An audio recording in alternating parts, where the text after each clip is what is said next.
প্রয়োজন, আমি যুদ্ধ করে রাজ সিংহাসন পাবো, তার চাইতে আমি বনে গিয়ে ভিক্ষা করে খাবো তাও ভালো, আমি যুদ্ধ করব না। এই কৃষ্ণের আরম্ভ হলো অর্জুনকে বুঝানো। কথা বোঝা গেল? আপনারা শুধু নামের মালা নিয়ে থাকবেন, আপনারা শুধু জয়ডঙ্কা বাজায় হরিনাম করবেন, আপনারা শুধু হরিসভা করবেন, তিলকের মেলা দেবেন, ওই অর্জুনের মতো ধনুর্বাণ ছেড়ে দিয়ে এটা কিন্তু হবে না। ধর্মযুদ্ধের সবাইকে ব্রতী হতে হবে, সেই শিক্ষা দেওয়ার জন্য প্রত্যেক হিন্দু সম্মেলনে গীতা পাঠ করে আপনাদের উদ্বুদ্ধ করা হচ্ছে। কাদের সঙ্গে যুদ্ধ? আমাদের অধর্মের বিরুদ্ধে। আমরা ধর্মপক্ষ, আমরা কাউকে লক্ষ্য করে কখনোই আগে আঘাত করতে যাই না।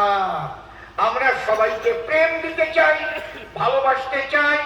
কিন্তু তুমি যদি মনে মনে ভাবো এটা আমার দুর্বলতা, তাহলে তোমার বিরুদ্ধে যুদ্ধ করবার জন্য আমরা প্রস্তুত আছি। হরিবল, বুঝতে পারছেন কি বলছি?